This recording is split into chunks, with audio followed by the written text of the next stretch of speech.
Llamado irónicamente el continente más joven, dado el supuesto descubrimiento de las Américas que realmente diezmó tal cultura llevándola a su mínima expresión, haciéndola hoy casi una cultura de museo, América Latina en general y lo que pudiéramos llamar su cultura actual es el producto de múltiples desarraigos culturales, sociales y emocionales de pueblos enteros, producto de tal descubrimiento, o más bien de tal invasión.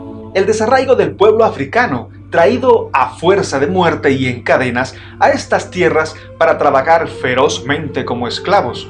El desarraigo de los europeos de diversas clases, donde se mezclaban oportunistas pillos, delincuentes en busca de libertad, emprendedores y locos aventureros tras fortuna. Y el peor, el desarraigo de las muchas culturas propias asentadas en este continente, verdaderos dueños de estas tierras, despojados de tales, de sus costumbres, de sus vidas, perseguidos, vejados, arrasados. Hay razas que no sobrevivieron. Siglos después, ¡tatán! He aquí el resultado, toda esta gran mezcla, y a la licuadora, para resultar en el típico y peculiar latino caribeño sin par en el mundo. Bueno, el asunto fue que las armas las traían los españoles y europeos en general, entre comillas, los civilizados. Nosotros solo teníamos flechitas, y como tal fueron los que impusieron sus reglas, sus costumbres, su arquitectura y el peor mal, su religión.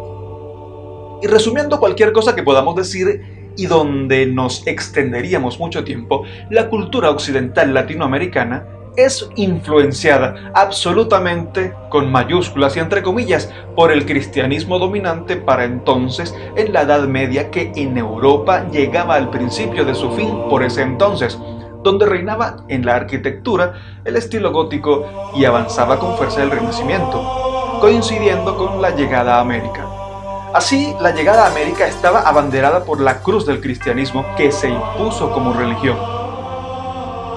Así bien, la América toda se plena desde sus inicios de templos que eran edificados como centros de todo asentamiento poblado que se fundaba junto a una plaza mayor.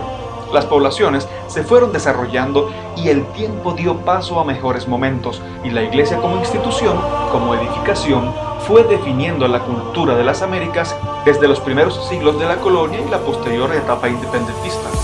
Iglesias, conventos, escuelas religiosas y otras edificaciones son hoy en día testimonio vivo de esta realidad en absolutamente todas las ciudades del país y de la América toda.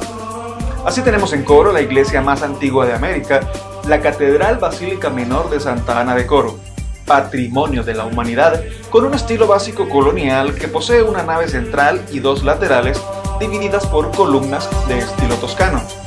Se dice que la torre de la catedral está en pie desde el año 1620. Muy parecidas a esta iglesia son diversos templos de muchas ciudades de pueblos venezolanos.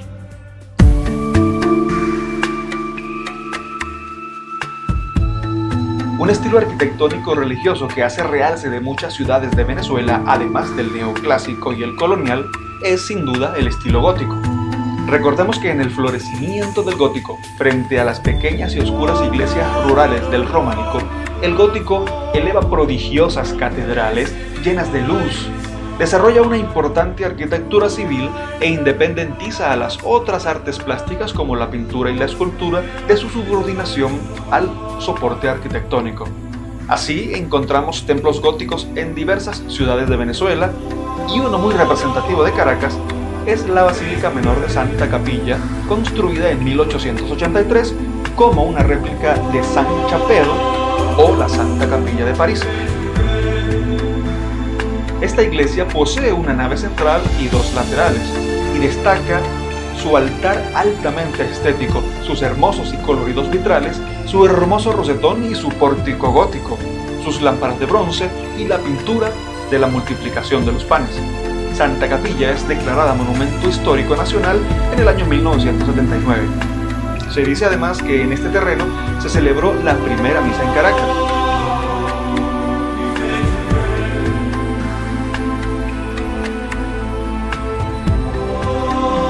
Otra edificación importante de Caracas con un estilo neogótico que no se puede dejar de mencionar es el Palacio de las Academias, cuya construcción inició en 1577 como un convento y donde funcionó inicialmente la Magna Universidad Central de Venezuela.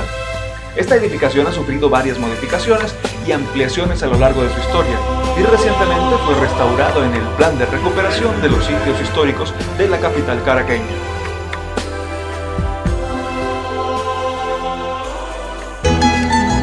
A nivel nacional hay templos significativos y emblemáticos del estilo gótico, como el caso de la imponente iglesia de San José en el centro de la ciudad de San Cristóbal, en el estado Táchira, marcada plenamente sobre sus torres por la pátina del tiempo. Tampoco se puede dejar de mencionar una de las más hermosas, como la iglesia de Rubio, también en el estado Táchira, realmente hermosa, de gran altura y majestuosidad, resaltando sus pináculos, sus gárgolas, sus vitrales, su rosetón y sus imponentes arcos ojivales, además de su característico pórtico ante la nave central. Su luminosidad y la atmósfera multicolor es impresionante.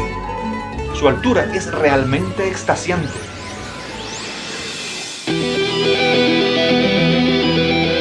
Otro elemento esencial de la arquitectura gótica, neogótica y neoclásica es la importancia que se da a los vitrales, que ya no son solo exclusividad del gótico, sino accesorio obligante en toda edificación religiosa de la época.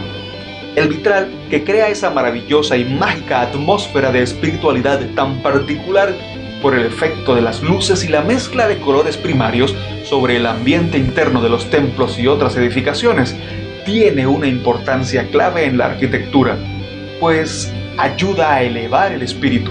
Y no es solo religioso.